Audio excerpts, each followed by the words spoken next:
What is the father's duty financially in supporting his daughters, even though a divorce takes place between the parents?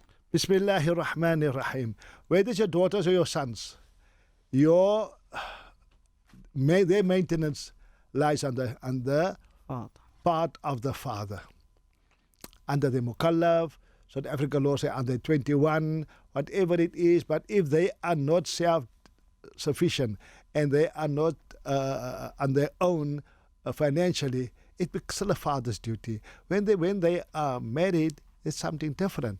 When they are working, it's something different. But when they are small and they are not, they can't sustain themselves, it is still our duties as fathers.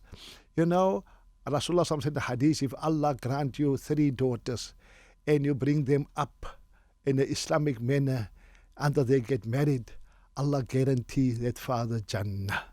Sahaba asked, Ya Rasulullah, and 2 daughters? Rasulullah said, and 2 daughters as well.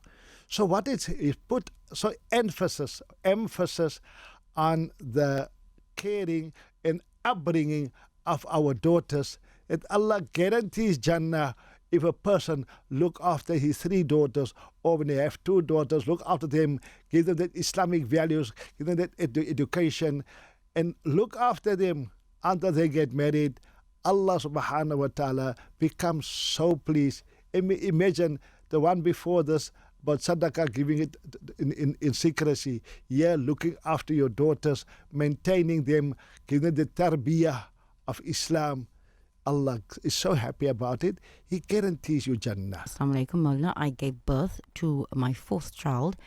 I asked the gynecologist if my husband could have a vasectomy, and she said it is haram as there is no valid reason.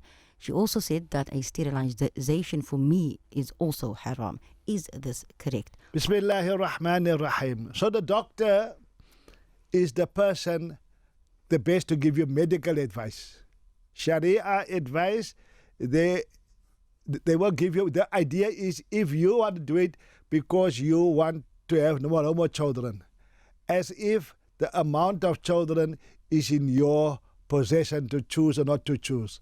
Allah subhanahu wa ta'ala will bring every child that must come in this world, will come in this world.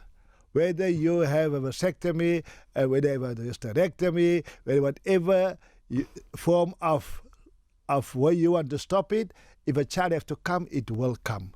But just to say it's haram completely is not correct. Rather, we can say it is better not to this way or better to do that way. But for us with the iman, people with iman, that each child will come in his life with his own rizq, number one, and also Allah is the one that decides when the sperm joins the egg and become a child. How many people that were closed up and they did not, and they still became pregnant because it was Allah's decree how many children will come through you in this world.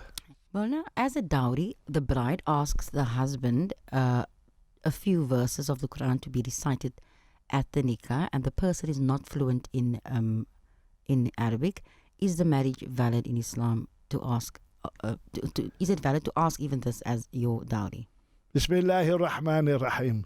You know, when you're in love, Zainab, you say all those fancy things, you know, read me 2 rak'at salah and read few ayahs of the Quran for me. The dowry is a form of security. You should take something, even when Sayyidina Ali radiallahu ta'ala anhu karramallahu wajahu, when he wanted to get married to Sayyidina Fatima Zahra radiallahu ta'ala anha, and he also knew all the ayats. Rasulullah asked him, where's that shield that you got from one of the booties of the war?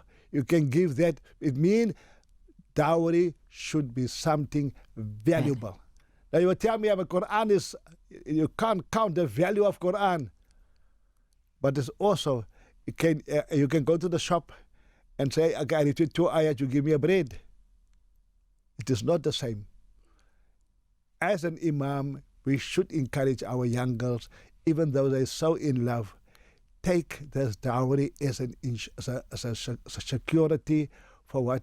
Financial security for yourself.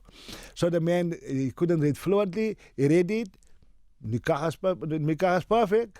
Or can you ask maybe someone else to recite on your behalf? You can ask because she just said, I wanted to read that. So I read it, to somebody else also. There's many tricks to get out of it. But it's for our girls. You know, Zainab, if we come in Yas River, I have a minimum mahr. It's called mehri mithil, the value of my girls in Yas River. So there's no 200 rand maskavi in today's zamani. Today's time, 200 rand means nothing. 1,000 rand means nothing. The man has to pay what is due to the wife. In the times when you pay something decent, you appreciate your wife. Goedkoop is duurkoop. Jy gaan weer koop. So don't take just on because, oh shame, you have to buy the rings, I have to buy the bed. He's supposed to buy it.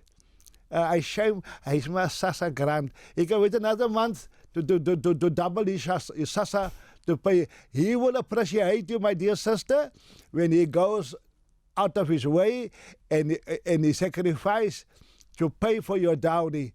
Then he appreciate you because you stood for the right thing. As long it is obtainable, as long it is he can afford it.